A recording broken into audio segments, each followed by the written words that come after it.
আপনি সুন্নি না ওয়াহাবি এসব কবরে জিগাইবে না, এটা ভালো করে মনে রাখেন। এই এলাকায় অনেক ফেরকা আছে, আমাকে শুনাইছে না।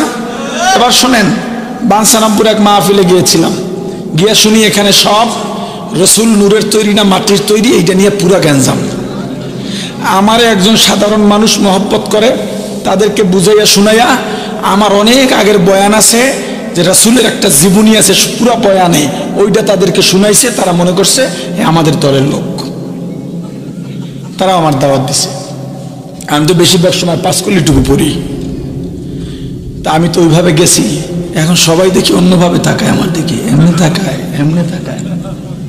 ব্যাপারটা কি? আমার কাছে ওই লোক তো পুরা অসহায়। হুজুর, এই এলাকা তো নূর আর মাটি নিয়ে পুরা ঢিলাঢিলি চলতেছে। আমি বললাম তো কমিটি ডাকেন। কমিটি আসছে। আমি বললাম কি হয়েছে আপনাদের, কি নূর মাটি? হুজুর আমরা সবাই নূরের তৈরি। আপনারা নূরের তৈরি না রাসূল নূরের তৈরি? না রাসূল মানে আমরা ওই মতের। আচ্ছা ভালো কথা, তো মাটির তৈরি কেউ নাই? কয় না, থাকলে ঠ্যাং মাই এলাম। আমারে কি মনে করেন? আপনার হেডেই মনে করি। তাই বয়ানের সুযোগ কি দেবেন? কয় দাওয়াত দিছি, বয়ান করবেন না, কিন্তু তেরা বয়ান করেন না, ঠিকঠাক মতো বুঝা বয়ান করেন।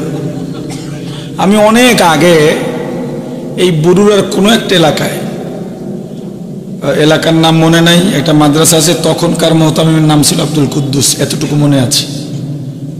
কোন একটা এলাকায় মাহফিল আসছিলাম, ওখানে রেজবির একটা বিশাল প্রভাব আছে, কালো টুপি। হ্যাঁ হ্যাঁ, এরকম কোথাও হবে। আমি বয়ান উঠছি, চাইর পাশে দিয়ে লাড়ি লই খাড়াই রয়েছি। ওই মুহতামিমের বাচ্চা থাকে মাদ্রাসায় জিগাই, সত্য কথা। তা আমি একজনের বললাম কালো টুপিটা দাও তো ভাই, মাথায় দিয়ে বয়ান শুরু করছি। টুপিতে কি সমস্যা? আমি অনেক ধরনের টুপি পরি, কেন জানেন? আমার অনেক অনুরাগী আছে, ভালোবাসার মানুষ আছে, ফলোয়ার আছে, ভক্তবৃন্দ আছে, তারা যাতে আমার মাথায় একটা টুপি দেখে ওইটারই শরীয়তের টুপি মনে না করে। টুপি মানেই সুন্নাত, এটা যেন মনে করে, এই জন্য আমি কয়েক পদের টুপি মাথায় দিই, অন্য কোনো কারণ নাই। আচ্ছা যাই হোক, আমি বয়ান উঠে বললাম আপনাদের এলাকায় নাকি নূর আর মাটি নিয়ে অনেক মারামারি। আমাকে তার আগে বলেন ইসলাম আপনাদের কার? সবাই সুন্দর উত্তর দিচ্ছে, ইসলাম হুজুর সবাই। আচ্ছা রাসূল কার? রাসূল সবাই। আপনারা বলেন ইসলাম কার? রাসূল কার? আল্লাহ কার? কোরআন সুন্নাহ। বেশ ভালো কথা। তাহলে ইসলাম বাঁচামু না নূর মাটির দ্বন্দ্ব নিয়ে পড়ে থাকমু? জোরে। আমি বললাম ওই রাসূলের উপরে ঈমান আনা কি? জোরে, আরো জোরে। অপরিহার্য ফরজ, এটার কোনো কাজা নাই। নামাজ জোরে, ছুটে গেলে রোজা, ছুটে গেলে ঈমান, জোরে, ছুটে গেলে কাজা নাই। এইটা বুঝবেন। তাই রাসূলের উপর ঈমান আনা, জোরে, ছুটে গেলে। তা আপনারা কি ঈমান আনছেন? ওনারা উত্তর দিল আমরা সবাই হুজুর ঈমান আনছেন। না এমন হবে না, হাত উঠান। হাত উঠেছি। এদিকে যারা আমারে নিচে মাডিওয়ালারা এগোতে এরম করতেছে, আর এরা খাপ পেতে রয়েছে কোন জায়গায় ধরতে পারে আমারে। আমি বললাম আপনারা আলেম কে কে আছেন মাঠে? একজনও নাই। আচ্ছা আপনারা নূর বা মাটি যারা বলেন, আমায় এই কোরআন শরীফ আছে, আমার একটু বাইর করে দেন কোন জায়গায় আছে। কয়টা তো হুজুররা জানে। কথা ঠিক? কথাটা কি? কারা জানে? জোরে বলেন। হুজুররা জানলে আপনাদের মারামারি কি নিয়ে? কে অধিকার দিছে আপনাদেরকে ঝগড়া করার? আমি এলাকার জন্য এটা বলতেছি। সাধারণ মানুষ যে আকীদা নিয়ে দ্বন্দ্ব করেন, আপনাকে অধিকার কে দিয়েছে? এরপরে বললাম রাসূলের উপরে ঈমান আনা ফরজ। রাসূল মাটির তৈরি না নূরের তৈরি? যেহেতু আপনারা আলেম না, আপনারাই বলছেন, কে জানে? আরে জোরে বলেন না।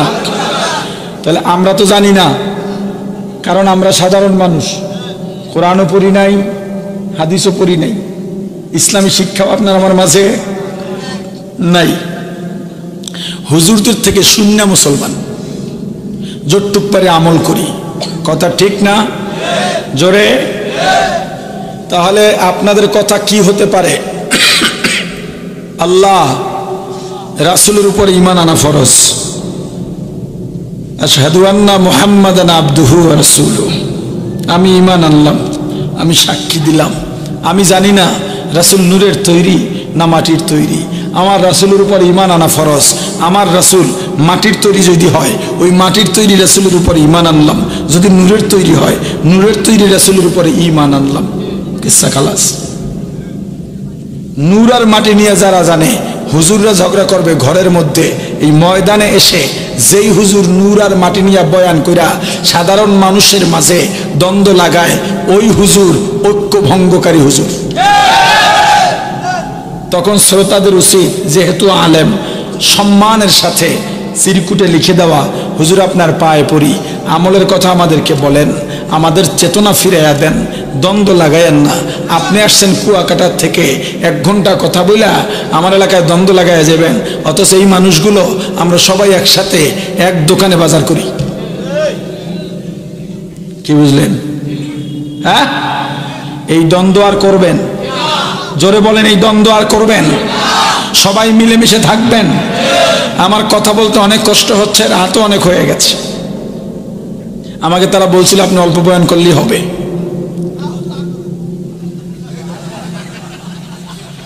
যারা বলবেন আরো করেন, তাদের ইন্টারভিউ নেবে, এত বছর অশুনে কি পাইছেন। এগুলো নেশাটা ফুরায় নাই, কয় হুজুর তৃপ্তি ফুরায় নাই। ওয়াজে তো আমলের জন্য আসে না, তৃপ্তি ফুরাইতে আসে। এখন আপনাদের আমাকে ওয়াদা দিতে হবে, এই এলাকায় অন্তত এখানে যতজন মানুষ আসছেন, আপনারা আগে ঐক্য হন, পরের চিন্তা পরে। এই কয়জন মানুষ মিলেমিশে চলবেন, পরেরটা পরে। পারবেন?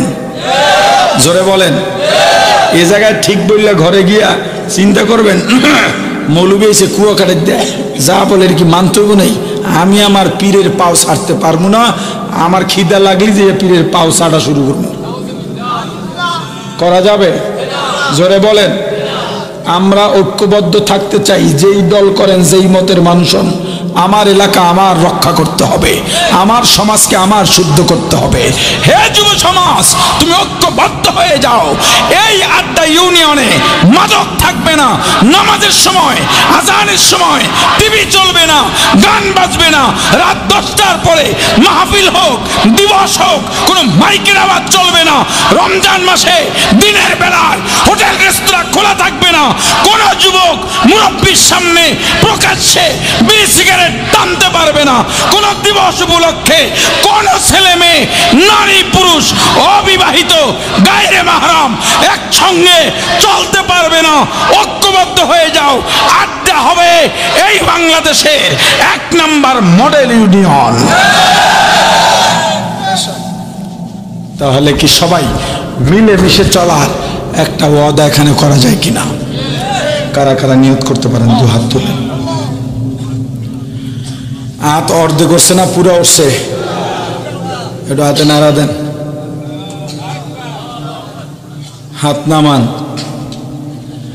ওয়াদাটা কি এই জায়গায় দিয়ে করছেন না হিন্দে করছেন? কথা কন। আমার একটু ওয়াদাটা দাঁড়াইয়া দেন সবাই। ভাই এই কণ্ঠের জীবনেও পারবেন না, হাই স্কেলের সঙ্গে। দাঁড়া, কি বসে রয়েছেন? আপনারা কি রাজি না নাকি?